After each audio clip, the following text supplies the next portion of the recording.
Hi guys, wee Bob here, and I'm back. I've been doing so much overtime with work, and I've been working weekends. I've just done 11 days straight, and this is me getting my day off. What I'm wanting to talk today about is I was doing some training in my work recently, and we were doing a kind of thing where we were talking about open questions and how do we provide or how do we get information from somebody without closing off the doors to that particular person's response. And the example that the person gave us was of a rugby goalpost. And the idea is you've got the posts, maybe, and on the posts there are 5 bums. Worst bums ever. But the idea is that you ask somebody how, who, what, where, why, and when. And it got me thinking today. I was working on this drawing, like I said, and I'm thinking, how do you maybe take some of the training you do at work and bring it into your art life? And I was looking at my drawing going, well, why did I choose to do this drawing? And the reason this is the first drawing I've kind of done this year. It's one I've been working on when I've had the time, hence why I've not had much time to do YouTube, and I've not had much time to do art. So this is the only drawing I've done this year, pretty much.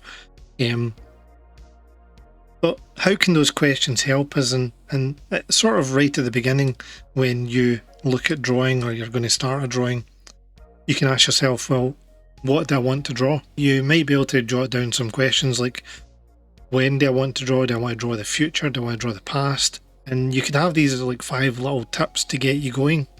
So for example, why do I like a particular artist? Well, I like a particular artist because they show expression on their paintings or in their drawings. And I really like the expression. I like the fact that there's a story. So how could I go about getting that intenseness, the expression? So what am I trying to portray? And I could write down like anger or determination. So in the case of the warrior here, the Hermione, she's heading into battle. It's just kind of weird how you can take some training that you use at work and bring it to help you a wee bit.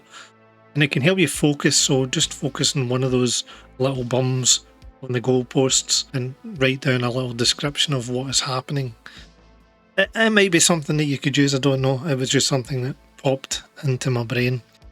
One thing I was going to say is, so how can we improve our art? Well, Rebelle 7.1 has just come out, and they have included now new brushes that you can download, and you can import them very easily by bringing the zip file that it gets downloaded from Escape Motion's website, and you dump it straight onto a canvas, and it will do all the work for you and install the brush set. And when you look down at your brush sets, you'll find now that you've got some that say 7.1 after them, as you can see here. So we've got some graphite pencils, and my understanding is that Escape Motions were trying to get the pencils to react to the paper the way that they had intended it to do. So really good, again, really good updates from Escape Motions. I haven't had the time to really explore them in much detail.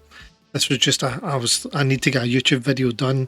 I need to get myself back into the way of making YouTube videos, hence this drawing. But if you're looking at an expression and you're trying to think to yourself, so for example, in my drawing here that I'm still working away at, how do I make somebody look angry? And it's sort of like breaking down a reference. So you go get your reference and you've maybe typed in warrior person, warrior female, shouting war cry, something like that. And you've sort of kind of got to ask those questions to determine how is it that somebody's face looks angry. And when you study the face, you'll find certain aspects stand out, especially when you compare them to somebody whose face is calm. So somebody that's angry tends to have these lines. They tend to have a lot of wrinkles. They're scrunching up their face. Their eyebrows tend to be quite high and going down towards the middle. So if I wanted to make this angrier, or a person angrier, you would raise the eyebrow, and suddenly it's quite a bit more fierce than my original eyebrow. Let's try and just sketch out my original eyebrow here. Just briefly. I'm going to have to undo this. And like I said, just put that eyebrow at a higher angle. And so now I've got a much more fierce looking female warrior. And again, if I add more of these wrinkles in, scrunched up nose, this line here that's coming down, just emphasising all these expressions. If somebody's happy, then obviously you're going to turn up the sides of their mouth. But you can see how if you ask yourself the questions, what is that makes somebody look angry? What is it that in their facial features that makes them look a particular emotion?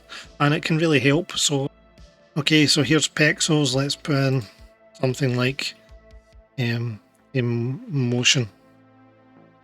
And then we can have a look through, and there's a perfect example there. As you can see, you've got different emotions. So this one's just kind of mad, maybe she could be. There's not much. There's quite intense eyes, smiling, silly, and in silly you do have the high eyebrow on one side but a low eyebrow on the other. You've got the lips which are pursed, obviously exasperated maybe, and there's somewhere in between angry, but there's no lines coming down the way there. We've got the kind of scream here where you can see the wrinkles in the head. You've got the lines coming down beside the nose, contemplating life, scared, a lot of the eye showing here, a lot of the white of the eye showing.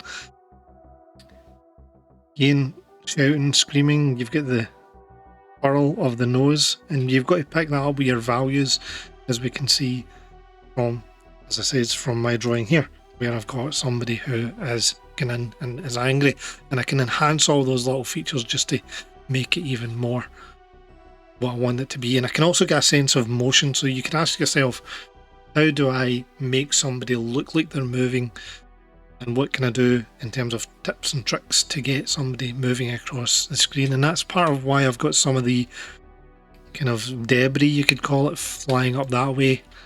I've got a couple of strokes here. I've got the hair flying kind of as though she's just flicked her head round. And you'll be able to get pixels or other references which will show you somebody flicking their head round, or go find a YouTube video and pause it. Another great thing you could do is go and find a game where you can do photo mode, which sometimes is really great. Spider-Man, I think, has it on the PlayStation 4, PlayStation 5. And if you want to draw Spider-Man, you can get him in all sorts of poses to give you a reference to look at.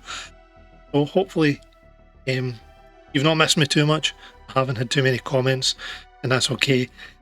But I thank everybody for watching along. It is very much appreciated. So thank you very much for watching, and Wee Bob is out.